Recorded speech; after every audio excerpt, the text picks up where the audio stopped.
Beautiful Okay. Just go down. We're good to go. day. All right. Oh, right on. That's fine. Nope. So we'll call the meeting to order. Our mission, the purpose of the Bismarck Human Relations Committee is to create an atmosphere of inclusion, equality, and accessibility through education and outreach to recognize the value of a diverse community. We will open it up for public comment, and before we do that, we do have two guests that can introduce themselves very quickly. So we'll start with My you. name is Marcy. I'm a documenter. Okay. Thank you for being here, Marcy. And Commissioner, Mike Conley, portfolio holder in Bismarck City Commission. so we'll open it up then, public comment. Second call for public comment. Third and final call for public comment. We'll move on to last month's minutes. Did anyone see any corrections needed, or can I entertain a motion to approve them? I'll second that. All in favor of approving the minutes? Aye. Aye. Thank you, Geraldine. Aye. Okay, so we will move on. The agenda looks very long, I promise. A lot of it's just what I could remember what to tell you guys. So we'll go on to the July event feedback from our community conversation. I should have a handout. Commissioner, you guys want a copy? Sure, I didn't. Remembered a lot of papers. Winning.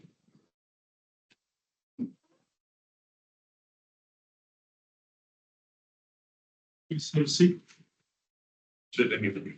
any more reflecting. Oh, you have one. If he is, Putting in the lobby. Have an agenda. I did, thank you. sure. Responsible.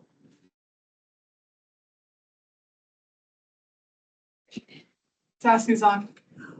Hey, Bessie.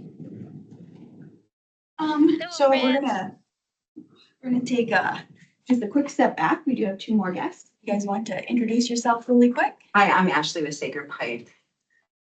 I'm Cheryl Carey with Sacred Pipe. We didn't know if we were supposed to be here or not, so. Fine. Oh, just We open it all. we just- Yeah. So, yeah. We don't. Thank you. So actually Sacred Pipe and Ashley and I have been playing email tag. So once we get to kind of you guys on the agenda, I want to talk about some opportunities there. But community conversation, the feedback was overall positive. The biggest thing, when we ask kind of like, where do we go from here? Homelessness, mental illness, and substance use disorders were kind of the focus. And so I kind of want us to keep that in mind when we move on to the next topic. But from our perspective, anyone that was there want to talk about how you felt and how it went? You were a panelist. What did you, I guess, give us your perspective? Well, me coming from actually this, working with people with developmental disabilities and the disability community, I think the information was very well given as far as that, and there's a lot of good discussion as far as the challenges that we face in our community. I think the panelists were very diverse, how we had different people in different parts work different parts of it. So I thought it went well. I think there was good conversation from the audience. I do agree. I would have liked more public representatives there. But I think we have a lot of good feedback that came in that we could share potentially at a city commission meeting like we've done in the past. A lot of struggles in our community that I see every day that were validated in that meeting. And I will say that, on the, public official side, probably the ones that we invited, which would be at the commission and the mayor, that level. It's not like they just didn't come. There were work commitments and there were travel commitments. So at least it's not like they just blew us off. No, I'm saying we should follow the. No, I 100% understand, but, it was also a comment on here too. So, there is that. One thing that someone did say that the sound was off-putting, and I know it was I was running back and forth trying to adjust it. So I think one thing for our next one is trying to, and I don't know how we can affect, it was just tough this go round. Is there a difference in microphones? Yeah, we had 2 handheld and a lapel mic, and there was just some echoing, which the last time we were able to kind of balance the echo out, but we just couldn't. This go round. So, Technology. yeah, Like the batteries kept dying and all those things too, so it was just kind of, yeah, get a delayed start too because of the getting batteries, that, yeah. yeah. So tech just kind of, I will try to do my best to get there and, kind of play with that stuff beforehand on our next. I have it in my calendar, so I don't go out of town that week at the next one, so I can be there too. So, as an attendee, it went well. I thought it was a really good discussion. I do think, again, it was a great conversation, but what are we gonna do with it? Like, what are we gonna do with the information that we received, that we heard, the feedback? Where do we go? Somebody recommended more in-depth study. Yeah. And that was about the homeless community. And this is, I think, where we really need to, because we did talk about that in the first one. And so if we had consistency in who's showing up, they would possibly know about it, but, Well, and I think a lot of the populations that we're gonna talk about will have some overlap across different community conversations because you don't just belong to one group. And a lot of these things come together, and so having an understanding of this might have been discussed here, but then we'll have these opportunities to go more in depth into this, and then like I liked that the panelists on the last one did go into, okay, we're talking about accessibility, but here's how it then impacts in these other spaces as well. And if we could continue making those connections, I think that's helpful.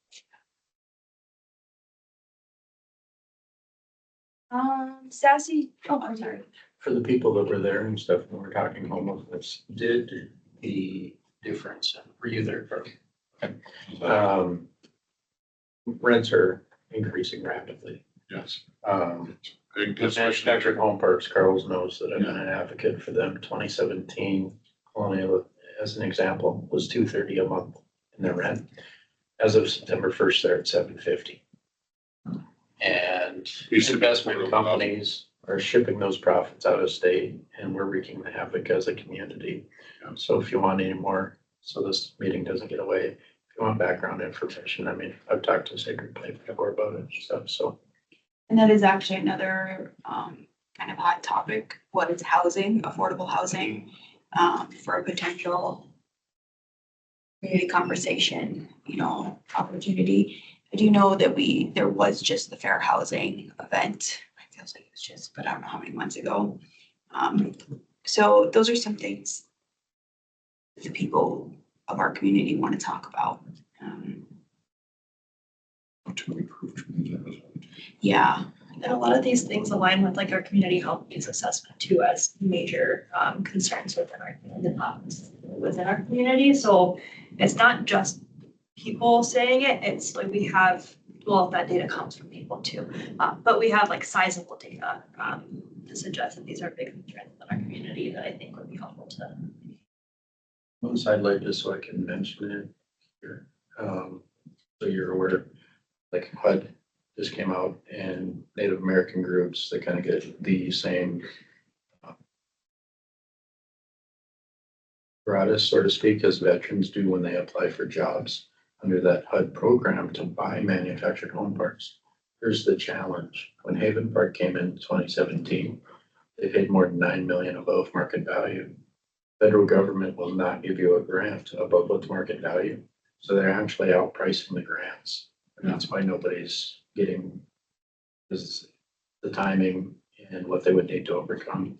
It's just too much for them. So it's a program that's just sitting there. Just can't take a swing at, as an example. Article, I think like new affordable housing, even in Fargo, that was like over 800 for a 1-bedroom apartment and like 1,000 for a 2-bedroom. And that doesn't like, if you need affordable housing, you're supposed to be able to. And there's a cap on vouchers too. There's huge issues with housing. That's another thing too, just with housing. Sitting on the NFI advisory board for the state. No, sorry, Global Neighbors, was we didn't even realize like the families that were moving into Bismarck. The same management companies are very easy to work with. And so they tend to have residents in the same neighborhoods. So then when it comes to language barriers, we were putting all these children into one school. So then we're overrunning their capabilities with certain, teachers and things like that too. So I think there's a lot that I don't think about when it comes to housing. That might be a good topic. Geraldine, Sassy, either of you have any feedback from the July event? Yeah, I thought it went really well. Of course, we know that we didn't really get the turnout that we were hoping for, and a couple of pieces that I think would be nice for follow through is visibility. How can we promote the conversations that we had there afterwards, and get it out and into the community. And then also focusing on some action pieces that we can take away from those conversations and identify what are things that we could advocate for, what are things that we could bring to city council, all within the advocacy, visibility, and then actions. Maybe recaps or things that we should include, like even in like our annual report, things like that, Mhm. that.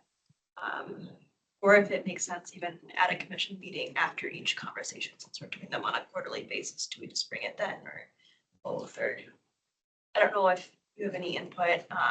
Well, actually, especially when you're talking like homelessness or like what you run into, we've had discussions about it. It's an all hands on deck, and it's national, it's local, and it's state level. I actually had conversations this week in relation to manufactured home parks because they've passed 2 laws and get the attorney general to enforce them. So we're wreaking like havoc. Give you an example, we got 4 trailer parks in the communities between Mandan and Bismarck, illegally charging for water.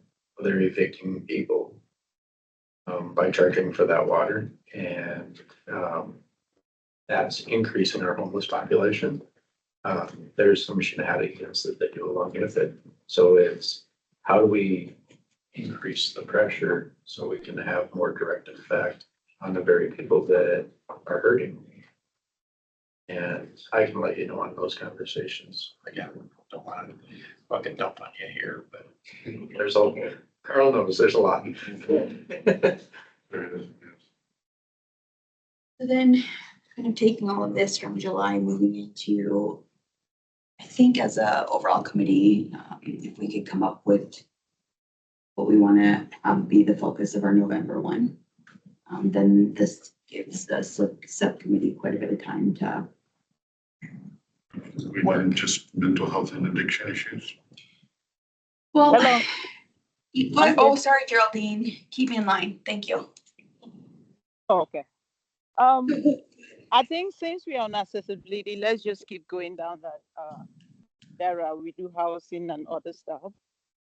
Just on the accessibility route instead of like jumping on another thing right now. So I'm agreeing with the group.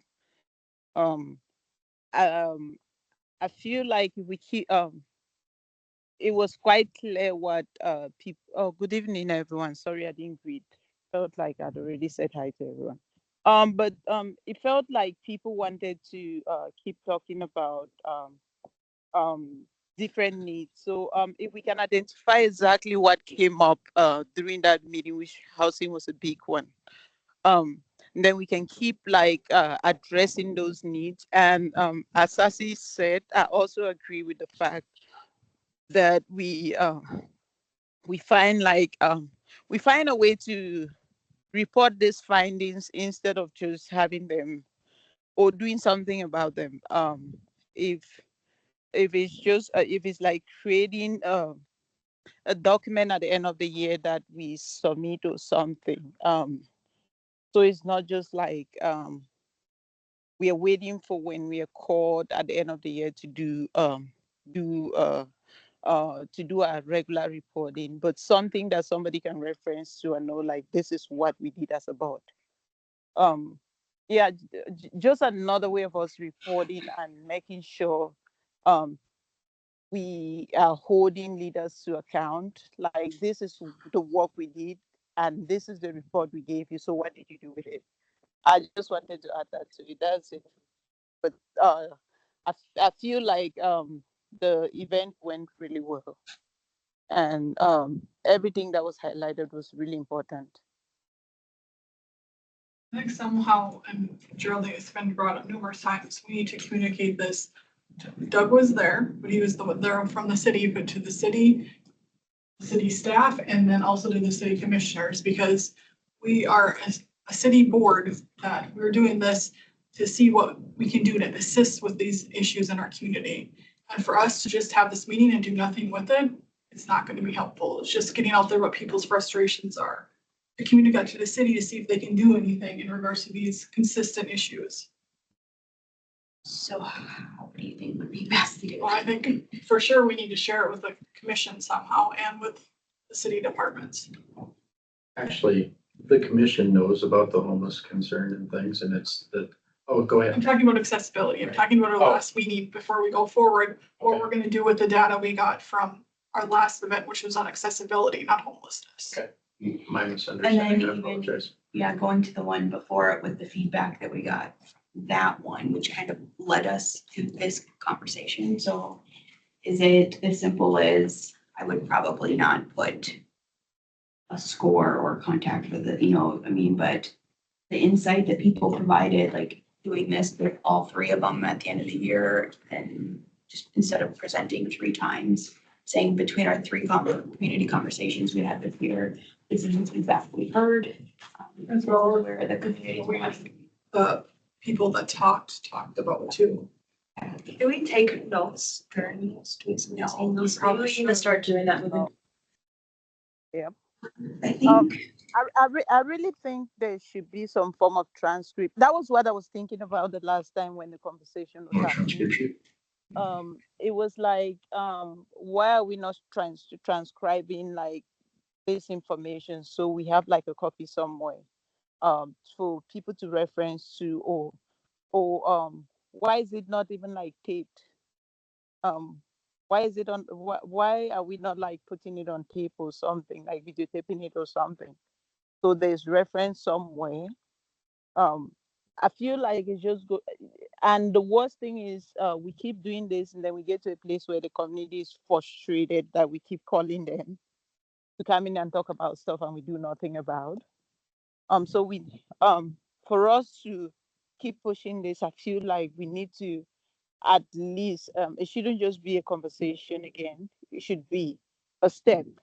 Um, okay, it's passed to somebody, or it's saved somewhere, and we are able to like reference this to at the end of the year. Like this is where we've been posting the information. What is the city council doing about it? What are city council members doing about it? Have you even looked at it?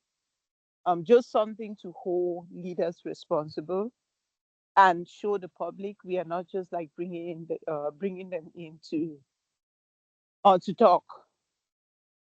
I really feel like we should inform.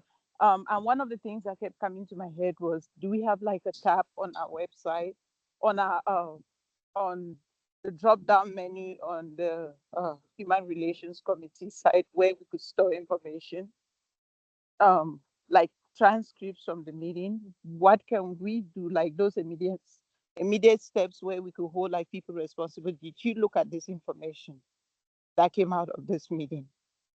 Just tiny things like that. That was just a suggestion. I did take a lot of notes, so I can transcribe those and get those sent over.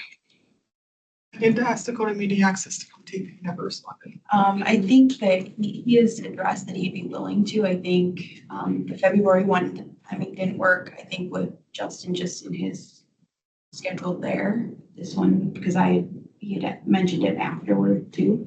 So I think maybe there'll be a good, if we could actually just get it on there. And DMA is down a couple of positions. That's also my portfolio. And they're a bit overwhelmed. So, but I do think that we could connect with them, because I think that would be great. Then we could just have a first thing of it. So I put, yeah, I mean, when you look at where do we go from here? Housing, homelessness and housing, mental illness and homelessness, homelessness. So I think that's kind of the direction that maybe we should be going, or what do you guys think? You can go, I'm just thinking up in my head right now. You've had 3 community conversations? Two. This will be the third coming up.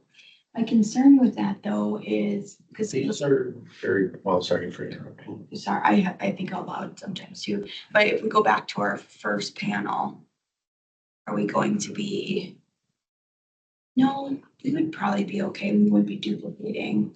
I think you would duplicate, because I think you'd ask Sister Kathleen. I mean, but I think that's the only one that could potentially be a duplicate. I don't think. You're going, I think, deeper into a specific subject, so she probably, even if you bring her specifically, she probably broach things that she didn't in the last conversation. But I think too, and it's not just about individuals who don't have housing, it's about affordable housing and its rights, predatory housing. I mean, like, those are, you know, all barriers. So I think that might, If you revisited, maybe change the location a little bit, maybe we can inquire at the Dream Center. Space up there. And you incorporate both community conversations. We have the space at the Dream Center accessible. Handicap. If it's nonprofit, they'll let you use it. Yeah, Okay. well, there's an elevator. There is, that's what I was getting at, because some of our people use There's an those areas. elevator. Convenience there all the time. But that might be a space. And the reason why I say that is, I mean, there's never been a shortage of homelessness. We'll always have homelessness. We will always have people that struggle with a lot of things that we wish we could all eradicate. But it's a lot more. I mean, you've had tons of discussions on that area too. And I work really hard on making sure you have more than 15 people. I think we should do it on housing as the topic, and then covers all those different Yes. things, including homelessness. Yeah. Because there's housing covers multiple populations, so. Okay. And we do have the library booked already, and I do think part of wasn't with the Dream Center, because there's not a stage. We have the panel. I don't know, because I feel like we discussed that for some reason. But, definitely something to consider for Their sound might be a little better. That's what I was thinking. next one. Yeah, It's newer. I've run that system too. Okay. So are we all good, Geraldine, Sassy, with housing as the overall topic for the next community conversation? Yeah, that sounds good to me. To me, yep. And then, we can put an invite out, for subcommittee. And if we end up having more people involved, that would make it a public meeting, then we'll adjust fire. I just don't see that being an issue. That sound good? Okay. Sorry, I got to.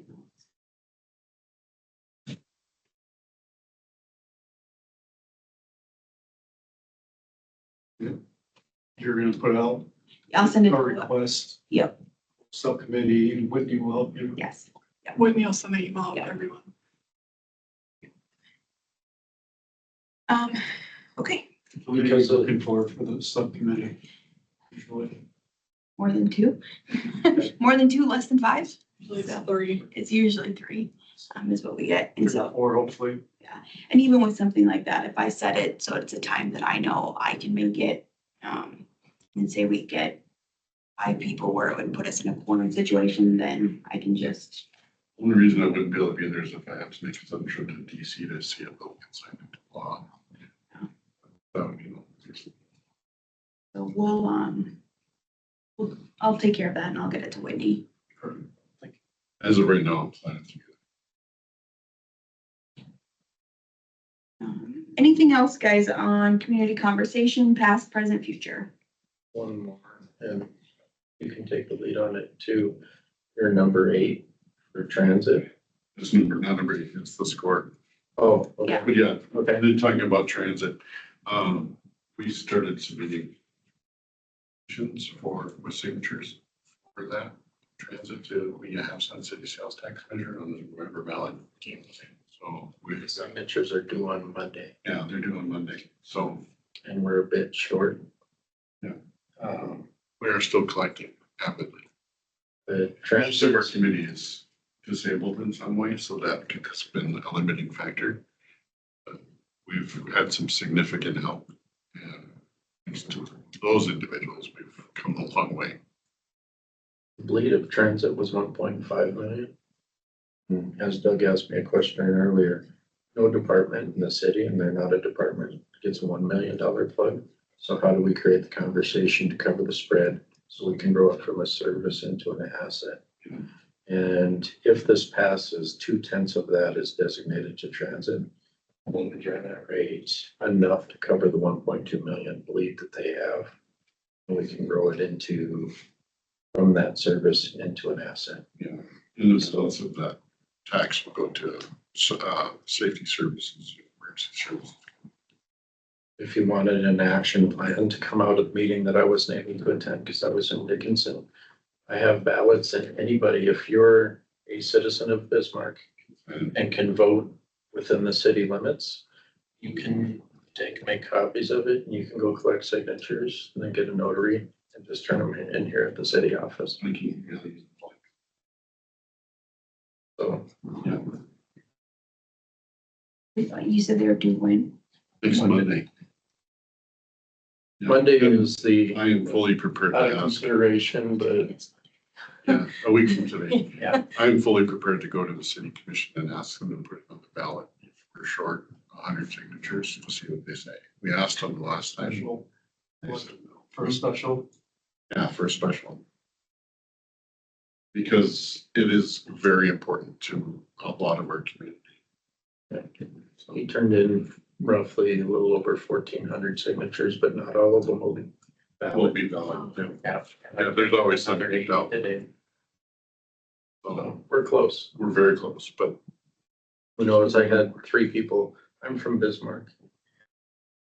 And they wrote Lincoln, and I'm like, Bismarck and Lincoln are not the same place. And this is one to where I have to, well, I don't have to, but Sacred Pipe has helped with a lot of those signatures. Yeah. On both sides of the river, both Mandan and Bismarck, and Mandan passed in June.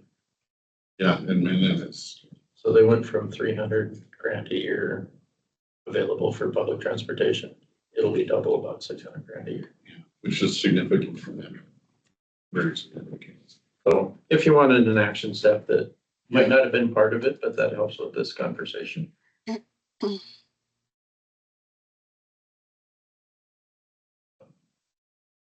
Yeah, it's been quite a significant haul to get to this point with the community. We've accomplished quite a bit.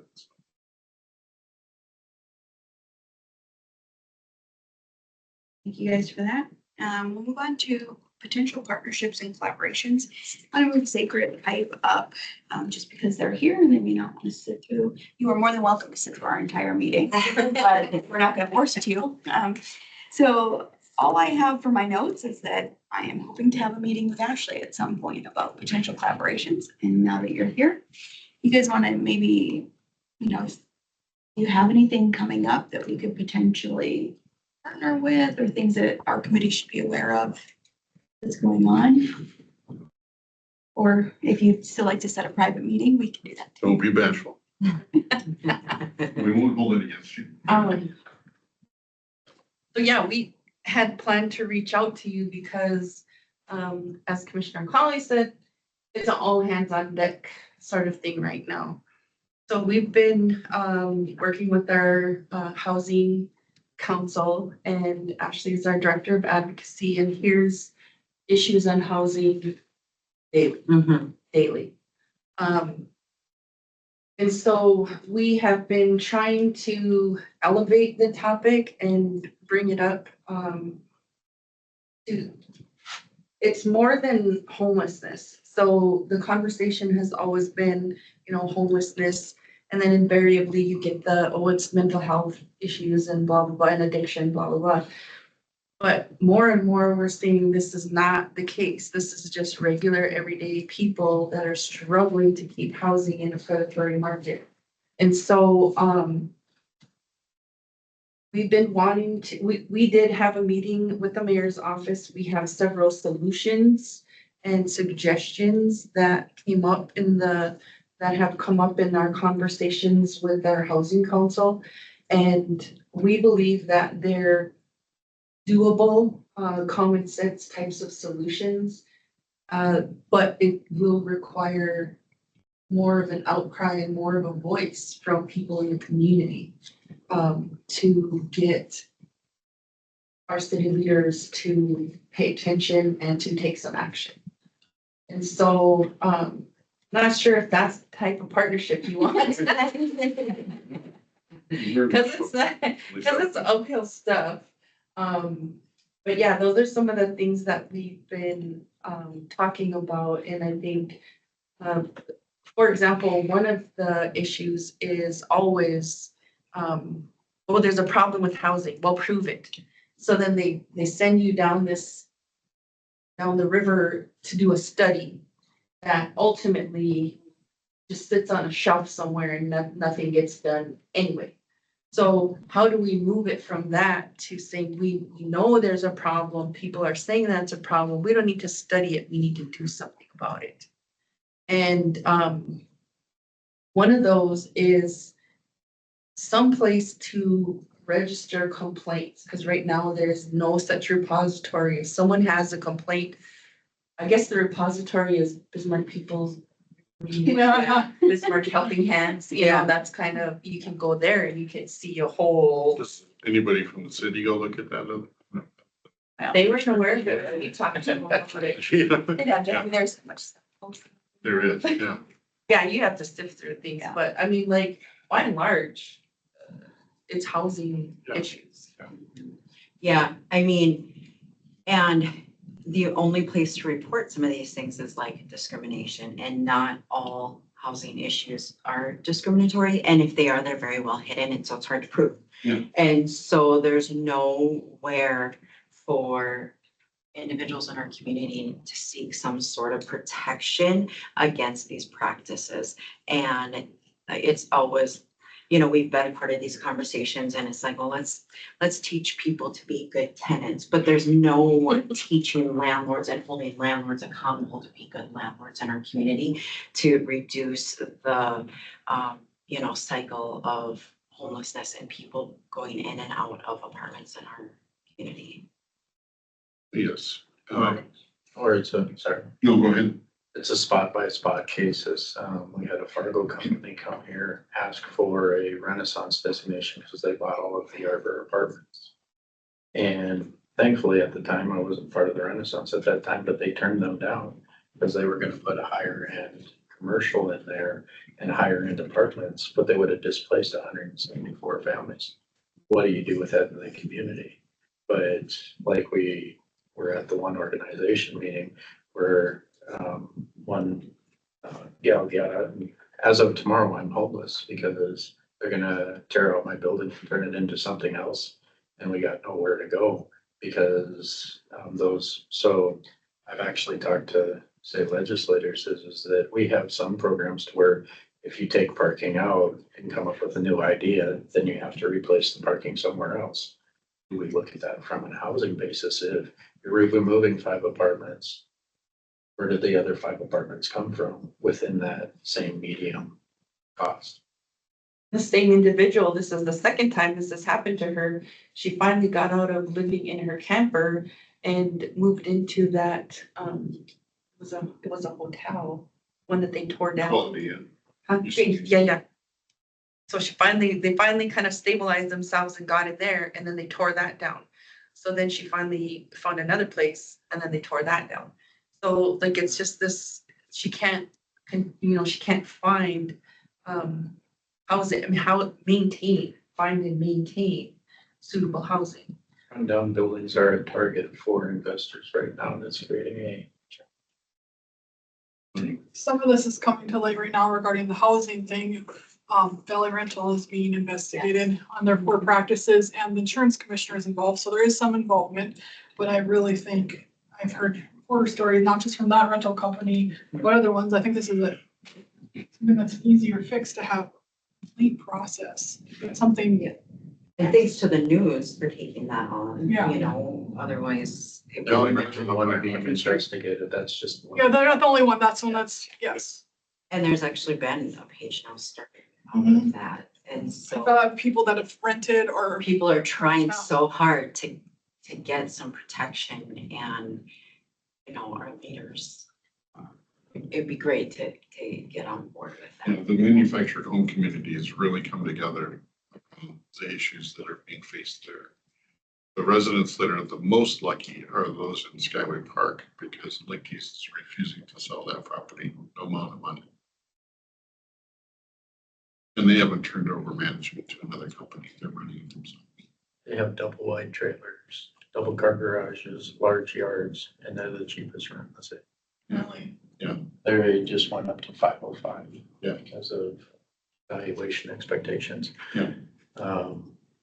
Real estates Yeah. is up to 750, plus they got garbage fee, plus they got street fee. Parktown, which is just west of the Kiwanis Park, they say they're the most affordable. I can tell you some illegal things they're doing. We just don't have a mechanism to hold them accountable to it.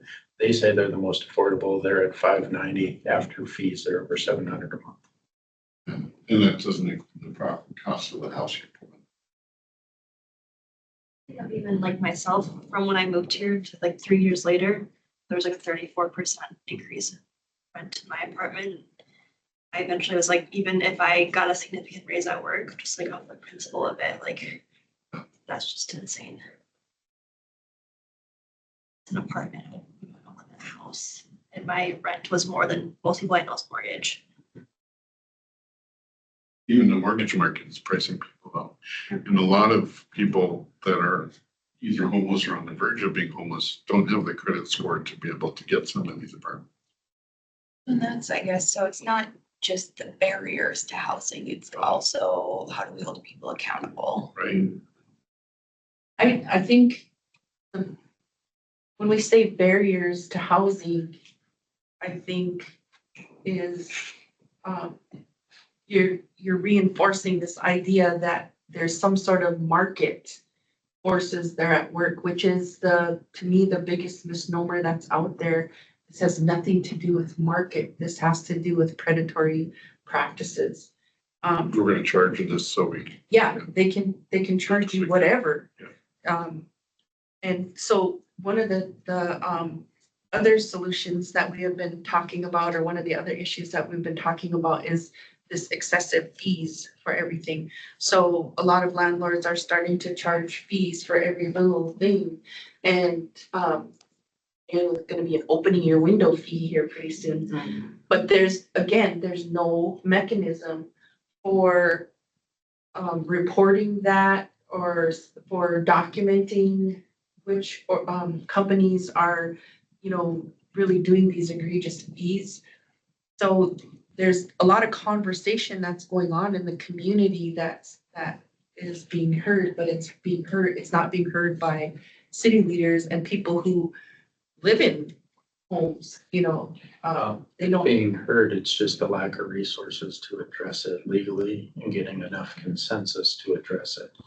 So CMG is a company that came out of Washington. They came on the map 4 months ago. They're more egregious than anybody out there. They bought it, and immediately after they got the lease agreements, because they had to wait 90 days, they got the lease agreements, they sent a notice out to all of their residents that say, if another investment company buys this, you could be given a 30-day notice to where you have to move your trailer. If you can't move it, they will go for ownership on an abandoned trailer. Where's that? Jeez. I And hope they don't that's buy what it happened in in March. Minot. They got a 30-day notice and they had to move 170 trailers. They're claiming it's a floodplain issue. So then, so is it, obviously there's no state laws that are being enforced. Are you tracking any cities other than Bismarck that are doing something right? So. Are there any in North Dakota that are? doing Not it? in North Dakota. Okay, Oh. I think, Okay.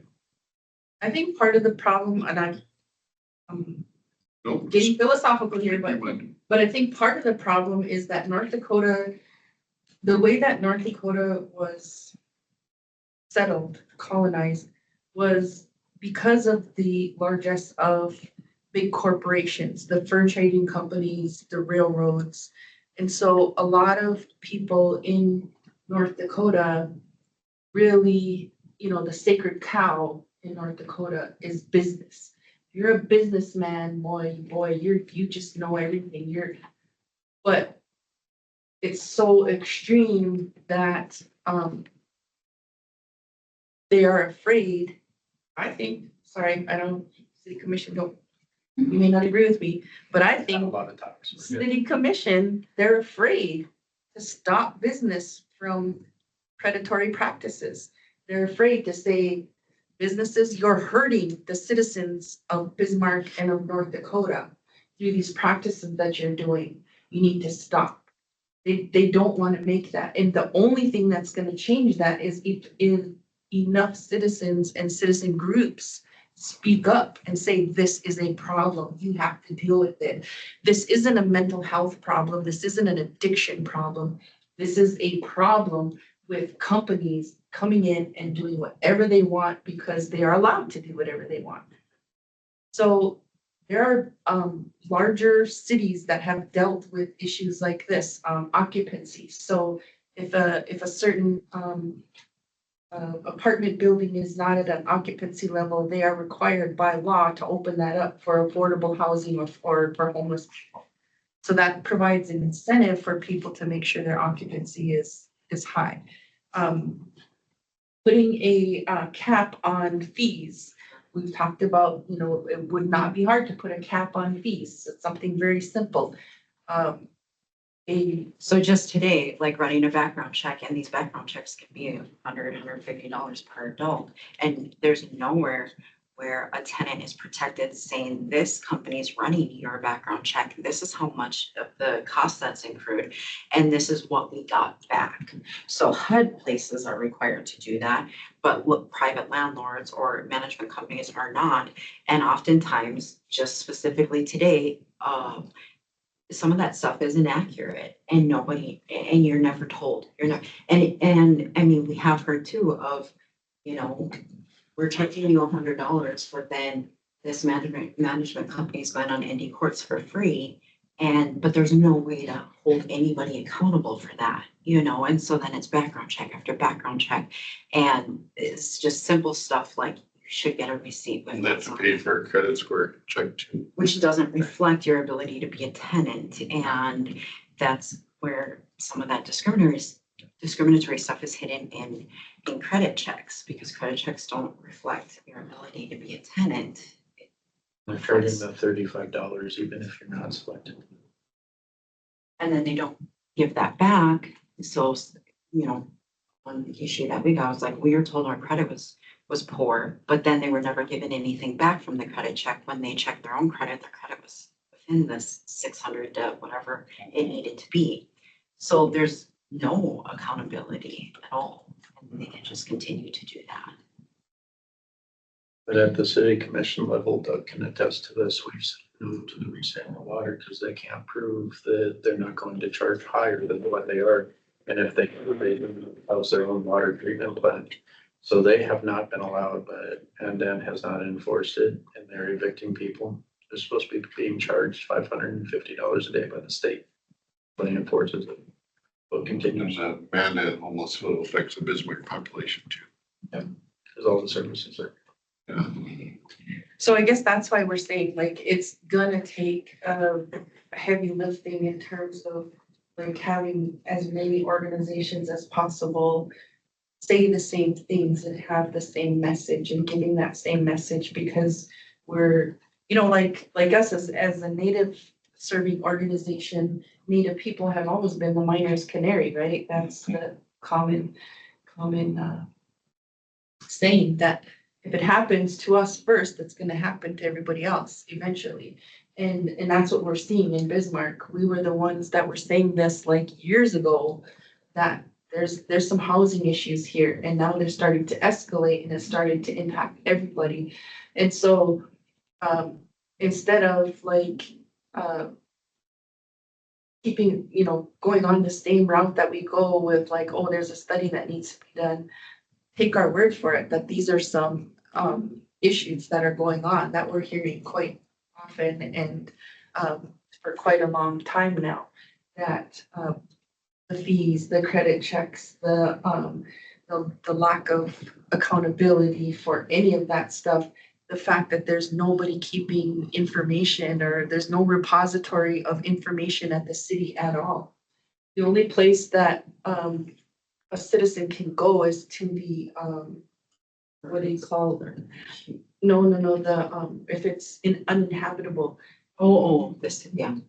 And, you know, we've been told that even that was hard to get past because You mean condemned properties? like uninhabitable, so if you're, yes. Condemned properties. Not condemned, not even condemned, it's just if an apartment isn't providing, if you have an apartment building and it's not providing you with water. So, yeah, kind of slum situation, so that's the only mechanism right now that you can file a complaint with the city and they will investigate, but nothing may necessarily get done about it. Or if it does, if they say that it's uninhabitable, then those people have to move. There's not access to something different. And that spot is essentially taking it off the market.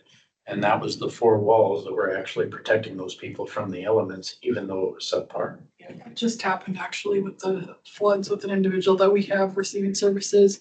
RJR said their building was inhabitable. They gave for them 2 days in a hotel room paid for it, and now he's out on the streets. So yeah, I think that the message has to be across the board with, you know, different organizations, community-based organizations. And it has to be, solutions are needed. We're far past studying and talking. You need to protect the citizens of Bismarck and of North Dakota from, you know, being unhoused or substandard housed or, Yeah, even if it's some standard, it's unhoused, yeah. I would think that in addition to city commissioner, we can invite legislative leaders that are in Bismarck. For you talking about in November. Yeah. Because then we can have one of the topics specifically be. Yeah. This. I also think I would be happy to meet with you guys outside of this, and we can kind of figure out with our mission and our parameters as a committee, like where we really can kind of figure out how to best support this. And that way it's not just, again, sitting here, telling us the problems and then not doing anything other than taking notes here. So I think we're all in agreement. I would be happy to participate in that conversation too. I think that. Oh, go ahead, Geraldine. Yes. Ashley, I just wanted to add to, maybe you want to invite like people to the Know Your Right campaign you do at your office. It's mind blowing when you sit there and hear the stories for yourself.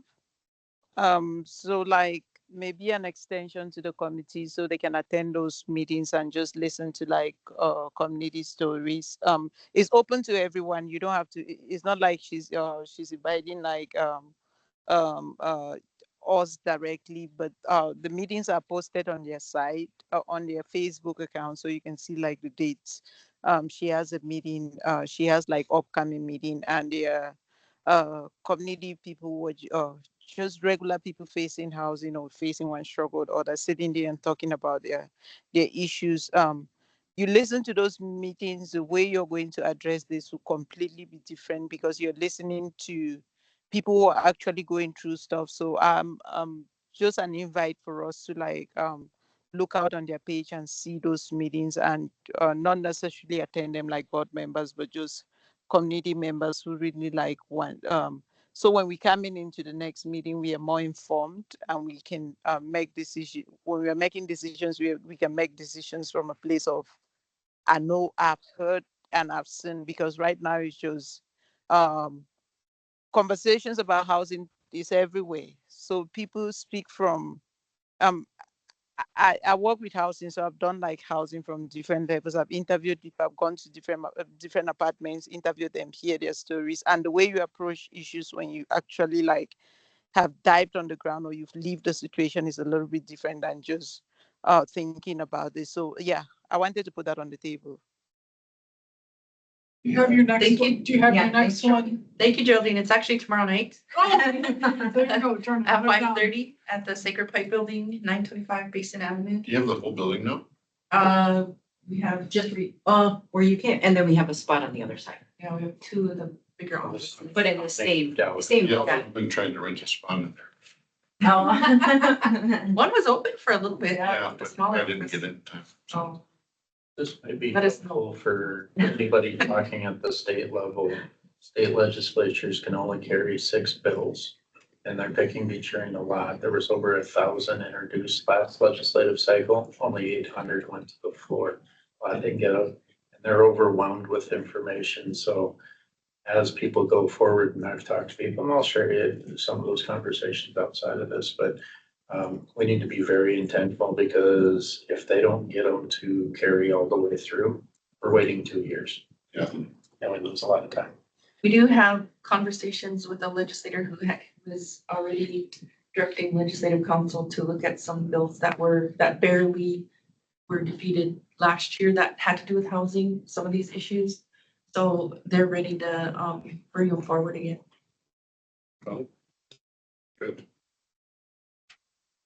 But yeah, one of the reasons why we thought that the Human Relations Committee would be good is because you already have a mechanism as being part of the mayor's office and as part of being a clearinghouse for information.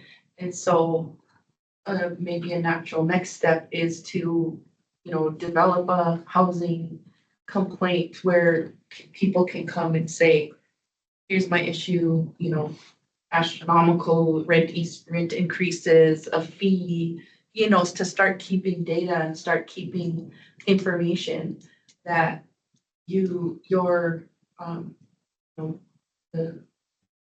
mission that would fall under that very easily. So trying to give you guys work to do, but it's a mechanism. Because we did visit with the mayor and the mayor's staff, and they were basically, well, we don't know how we're gonna do this. It's, Two ways, and I'll navigate that, because just listening to the conversation, we're gonna run into a quorum issue. Open meeting law is nationwide, like you'd mentioned that before and stuff. So independently, or even the HRC could have it where, whether it's Facebook, because a lot of people you can create it, we have a lot of tools, create a space to where people can, if it goes to Bismarck administration, it can go to the portfolio holder, but this topic now is transcending 3 different commissioners, and we got to be careful because of the open meeting law. So since we already know that, maybe having the information dispersed evenly between all of us, if it goes to the city administration, they will release it to all 5 of us. But at that point, none of us can respond to it. But the information's out there. does that lead us to a better outcome? I don't know. But it's obvious that a lot of us are working on it. It's just what's gonna actually spill over into results for the very community we're trying to help. I don't know how to navigate that storm or anything, but since all of you aren't bound by quorum outside of what you decide at the HRC, you can probably create that bucket essentially in order to filter information in and then either choose a lane to where does it go to Commissioner Cleary because she's the primary with the mayor as the backdrop? Or does it go to all five of us? That would be a decision that a person would have to make. This group could probably facilitate that answer more quickly than we could at a city commission, just because if we talk to Kalen, he's a little overwhelmed, isn't he? So I think we need to have this discussion maybe next meeting about where we want to go, so. I more do people think, here as well. I do think though that the next best step with you guys would be a sit down meeting, with me. We can try to figure out really maybe not me, the one member of the HRC. To kind of see where we're. We'd love to host as many of you as would be interested in that conversation. I mean, we don't mean to make it exclusive, so, or put anything on you.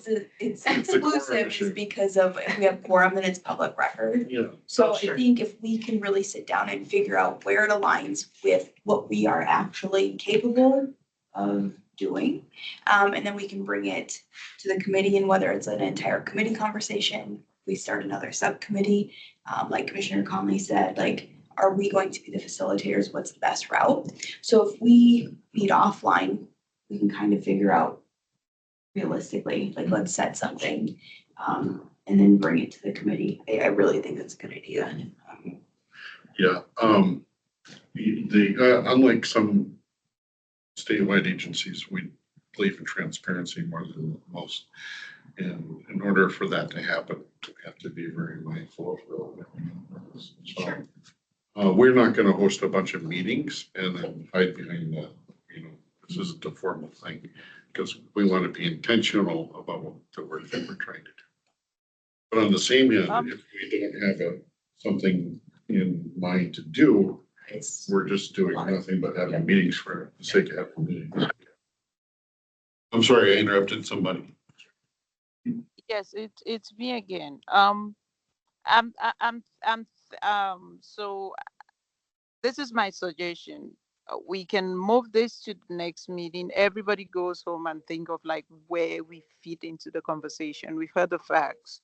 If we want to support the legislature, or we want to drum, they came to us so we can be part of the voice, right? Drumming out this and making sure like there's an ongoing conversation and creating the awareness of the homelessness issue that is in our community. I don't think it's something we have to like sleep on. We can pick and choose where next meeting we can come in and like, oh, we are going to, if you're bringing up a legislature, we are going to be supporting it, or we'll look at it and support it. If we are doing this, we are going to, if you have like meetings, we can attend them. So everybody like comes in. I'm not in support too of the one-on-one thing.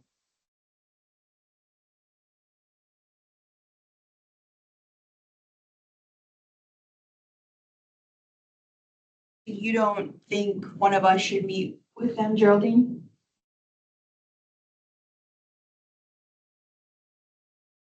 No, I think it's just going to like create another 4, 5, 6 sessions and we'll keep going.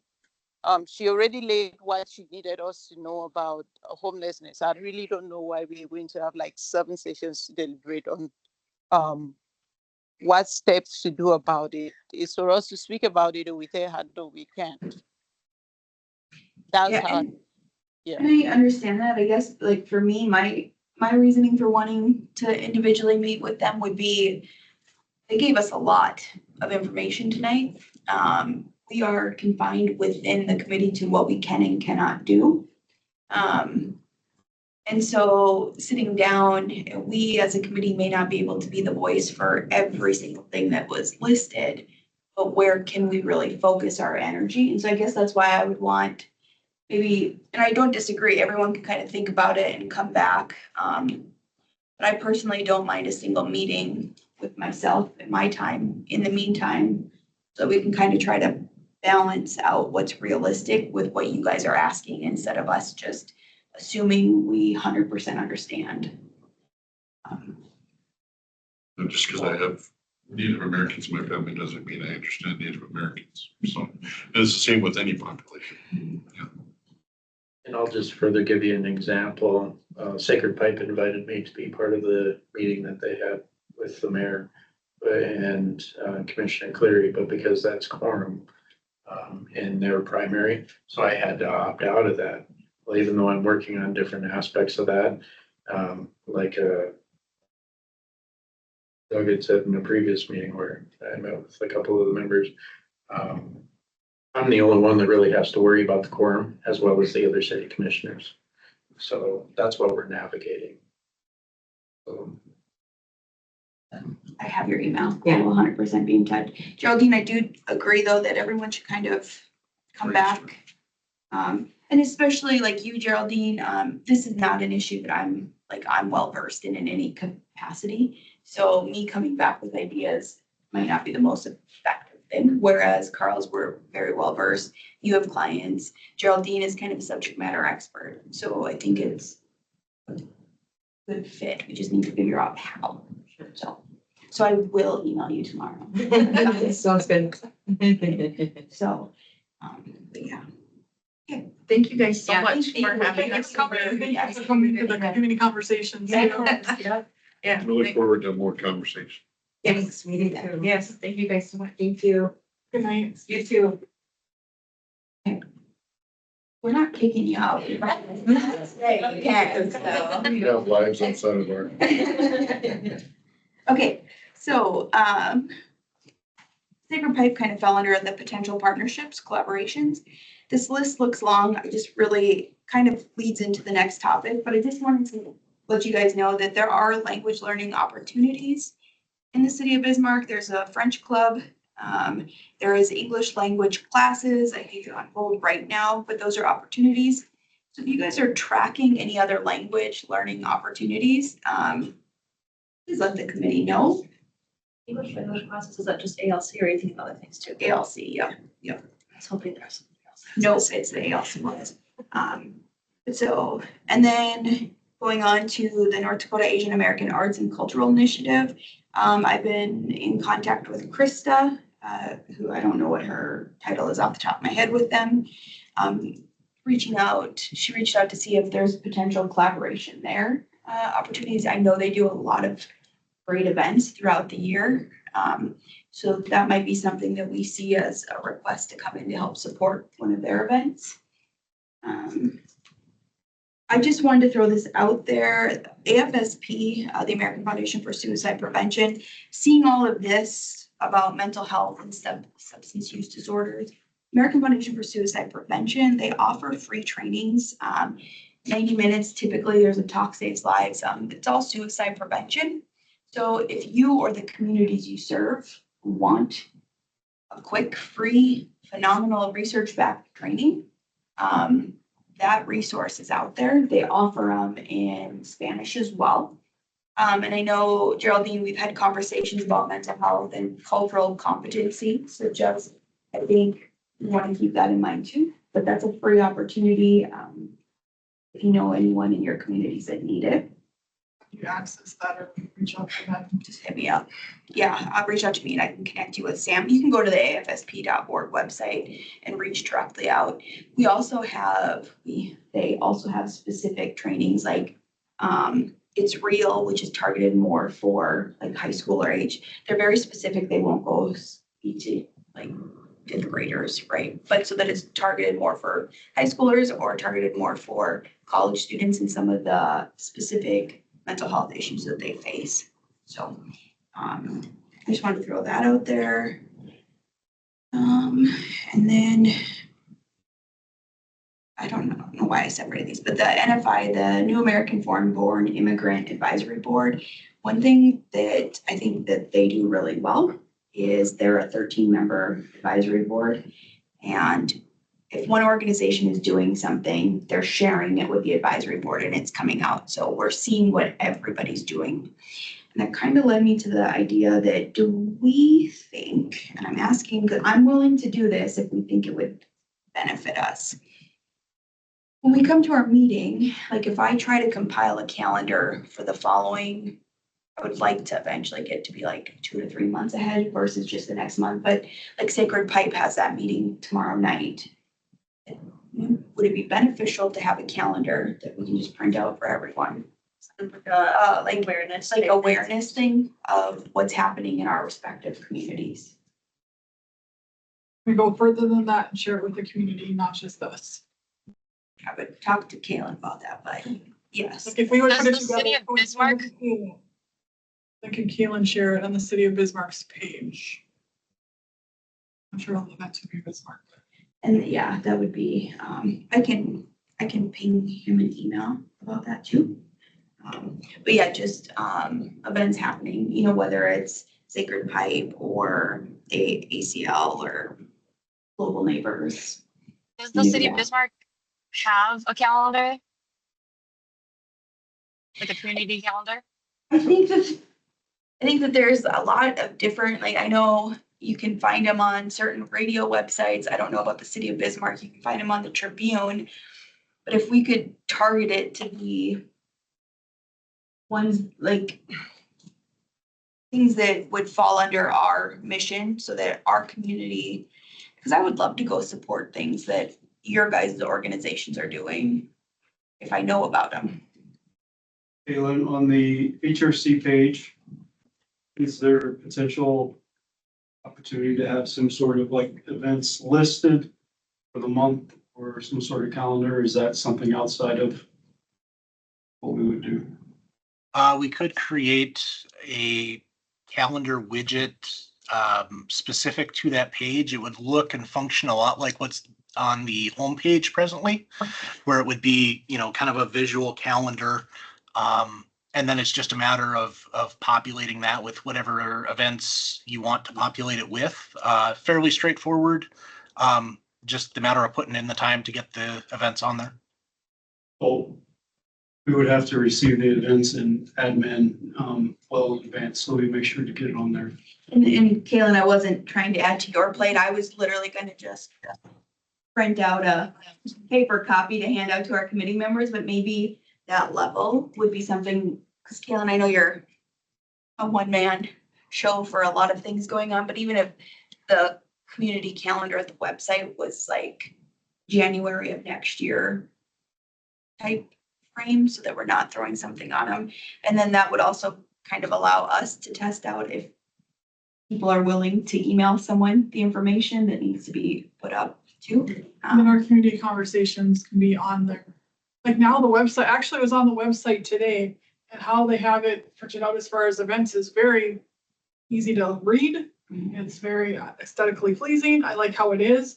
So I would say that'd probably be a good idea to test out the calendar and maybe starting next year to do it. I think that's a good idea. Then it gives time to meet out things.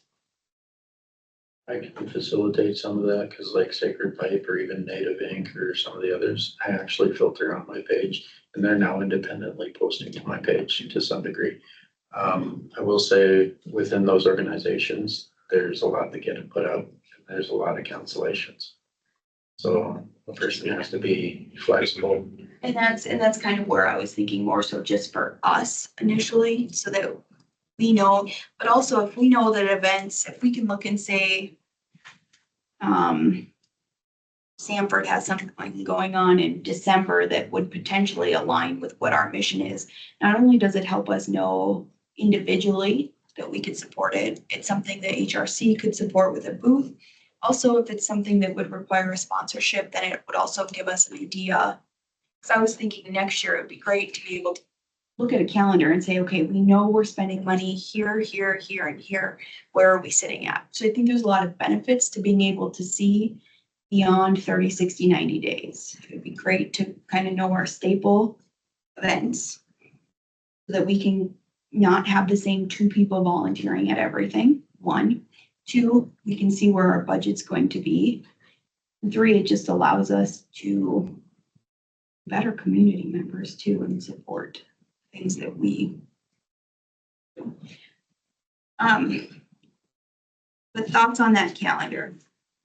I would be happy to be the one that, not gonna lie, you guys would email it to me and I'd compile it the day. Well, I'd give Whitney 48 hours to print it, but I mean, I would wait until, if we could even do, you know, just for the rest of the year, events that you guys are tracking that fall under our mission. I'll try to start getting calendars together. I also compiled like the ministry on the margins and Yeah, that training one. center, so Yep. I do as much as I can without overwhelming my time. Can I add something to the calendar conversation? Please do. So I see that on the Bismarck nd.gov website, they do have like a calendar of events.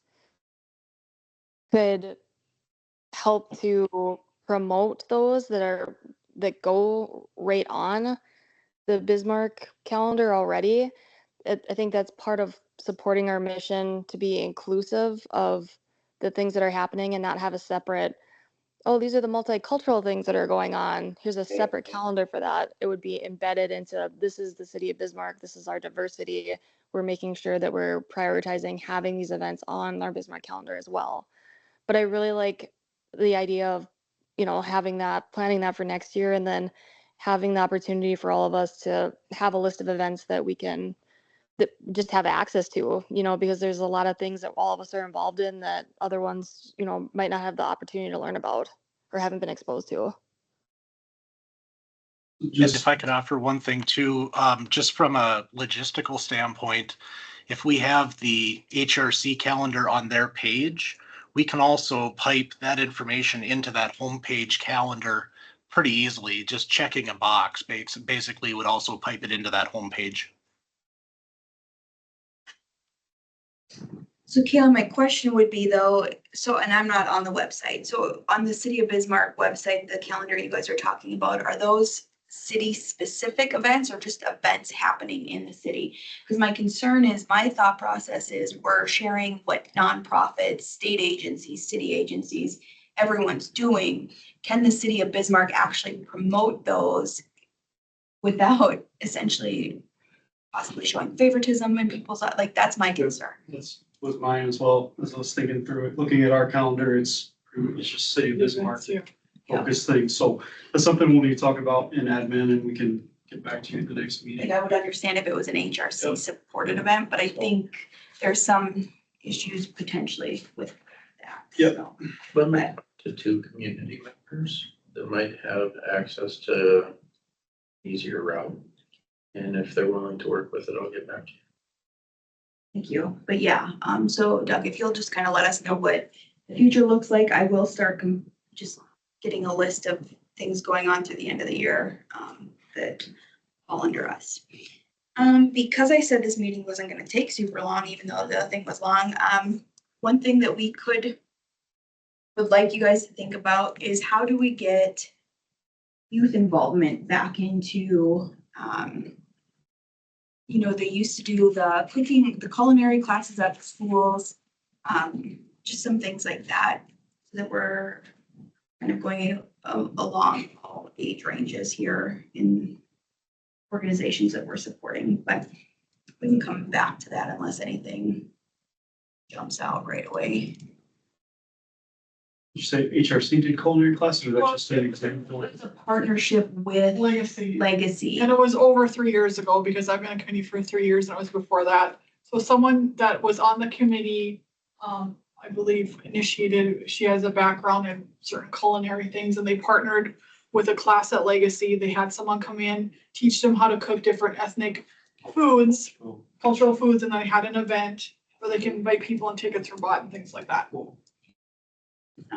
But even, you know, working with ESC, what is it, Career Center Academy, with our logo and things like that, how do we get, and when I say youth, that's the wrong word. Youth to me is anyone that is under the age of 30, like the younger younger, No offense if you're younger. younger population, so I should have said younger. Yeah.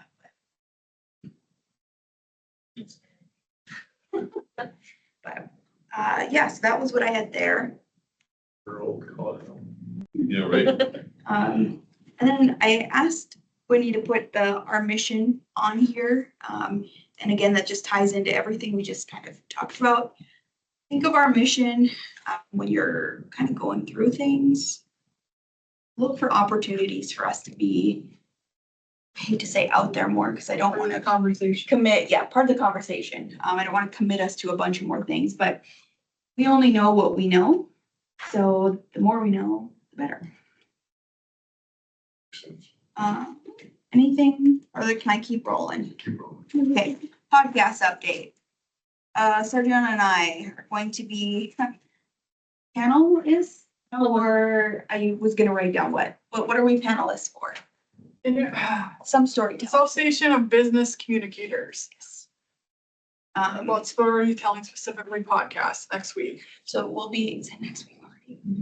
So we'll be on representing storytelling from a podcast perspective. They're going to have a news reporter perspective and a radio perspective. So storytelling. The newspaper. Newspaper, that's what it was. Yeah. Like the podcast has gotten. Yeah, they reached out to us. Yeah. So, Podcast about. Podcast. our podcast. These are I thought you were yours. going to a different. No, we're actually gonna be a panel on We some. are actually gonna be on a different podcast though, the mayor's Oh podcast. God, what is that? That's in October. Benchmark Insights. This is in October. Bismarck Insights, the mayor's podcast. We will be on that podcast. So, Very cool. so it's Don't reaching. get famous. We continue to be the #1 listened to. We keep beating History Hot Dish. So This that's time we all that beat them by matters. like twice as many. All that matters. I got. At some point, it's gonna become irrelevant for you guys to keep bringing up. Let's go Jason Tamani. We're gonna bring it up every time. You obviously do not know us. Girls, one of our upcoming guests, Yeah, Yep, yeah. and- Yeah. Well, sometimes too. couple weeks. September. It's for September. I think that's it for the podcast, right? I think so. Humanitarian award update. Last I heard, we have 1 nomination. So let's start sharing that, please. Okay. Sharing it. If it's for the group or the. No, I didn't. Thanks for clarification. So let's start sharing that within our communities, social media, however we get How the long word is it open? until, Yes, that's Oh, nice. it was a while. And last time I had some people nominate, I specifically talked to them about it in person. Yeah. Way better than just posting on social media. Have a conversation with people. Hey, do you know anyone? Yeah. And then one of the people that I had nominated, someone, What are the barriers to a nominee? I don't have it off the top of my head, like, That's okay. it's on the, criteria. Yeah. It's a pretty easy application. Yeah, it's like one question. I know there's like fill in like, here's your contact info and that person's info, but otherwise it's just one question of like, what do they do to educate and be inclusive? Yeah, make the community better. and it kind of like, ultimately it falls under, like, last year we had I know her, she does great work with fostering animals. I mean, super advocate, right? That didn't really align with ours, so it just kind of within what our realm is. Okay. Yeah. Feel free, like Monday and Thursday or Monday or Friday. I'll approve it. Okay, thank you. Marketing communications update. Just wanted to say that Kaylin does an amazing job, and that I wanted to thank him for that. He's constantly sharing our podcast and HRC stuff. I just feel like people don't realize the work and time that goes in, especially when you have a procrastinator like myself that you're working with. So just wanted to make sure, Kaylin, that you were acknowledged and shown gratitude for all the work you're doing for us, because it does not go unnoticed. Caitlin feels the love. Thank you, Caitlin. Sorry for Very kind of first waiting for your himself. Facebook page getting blown up a few weeks ago. I was- Oh, thank you, Gabby. No, Along those lines, I forgot that you were on, Kalen, so when I said that you were overwhelmed, I was basing that on previous communications, and I should have just deferred to you, so sorry about that. It's okay for, It's all right. Yeah. Caitlin is overwhelmed, so. Kaylin said Kaylin. is- And when Kaylin has to deal with people like me, who will send you the stuff 2 days maybe. Who's last minute? Not Sargiana. No, she is not. So, and then just other business, I forgot to add it on there. The Biz Market sign up, do we have all those slots filled? We need people for the second shift, which is 11 to 1:15. I can move to that one. I mixed up my dates, so I am actually available. So do you want to can you go in and switch your sign up, Genius? Yep. So Katie and I are the first shift for sure. Jason hasn't signed up, so I don't know if he's available or not. But we still have, well, I put 3 and 3. So we still have 1 slot then left for the first shift, which starts at 9. 1 slot for the shift, 2 slots, I'm sorry, for the second shift that starts at 11. And if you are the final shift, just know that you cannot even start removing like flyers from your table until that 1 o'clock. That's why I Yes. said 1:15 is Yeah, not take 15. It won't take long, but I was there for another organization. You cannot tear down early at all. So So are we do we have a meeting before that? Okay, just so remember we can get our stuff. And then When is that? September 21st. So do most people then, Tia, have a canopy? yes, I think Jason has a I think canopy. he does. So we can So I don't know if he's gonna be there or not, but if we can ask him. If you do we need a table or do they give you a table? I have no idea on that. Oh, I find can out. ask. If not, you can borrow my table. Someone's just gonna have to take it I have afterwards. one in my. Okay.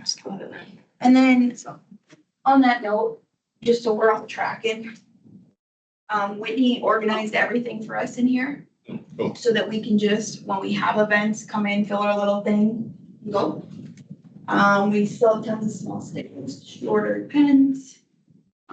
Yeah, September 16th is our next Yeah. meeting, so we'll be good. Sorry to look that up, but just No, it's fine. message it.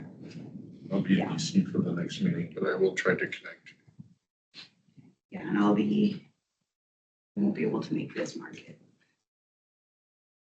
All right, any other business? I got one. Heather May was just hired with the city of Bismarck as the community integration facilitator. That's not strict public health. Well, I think it would be good for a member of HRC to contact to bring them into this committee. I'm gonna read the job descriptions out and know everything that this person's gonna do. It's a coalition builder that bridges relationships between local and state government, community resources, local population, and newcomers. Work closely with stakeholders to provide case management services and make referrals to community resources that support newcomer integration and economic success. Seems like it aligns a lot of ways. So just started on the 12th and haven't met her yet. But You said this is the one that's through public health?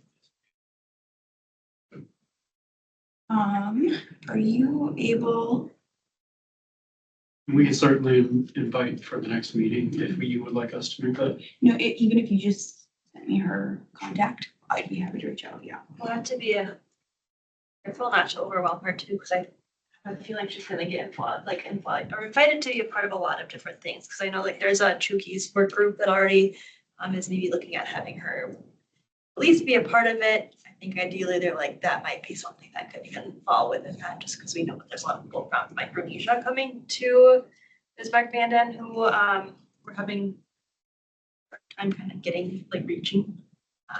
But we may meet her actually this week. Then you can. Well, then you can, yes, you can. If I, just- yes. Yeah. My organization is doing a lunch and learn in September on the cycle of addiction. With substance exposed newborns. The last Tuesday of the month. If you could email that to me, I will put it on our calendar. That's more important than I think some of the other stuff we do in trainings, because we can show scientifically that there's a significant increase in the probability of somebody developing a substance use disorder if they're born substance exposed. Testament to that, my background's addiction counseling. So I'll send you a link. Yeah. Anyone else, other business? Sassy, Geraldine?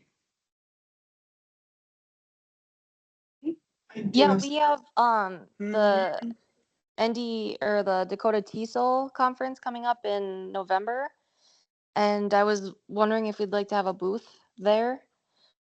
It's for supporting North Dakota and South Dakota in English language learners. Title III. When is it again?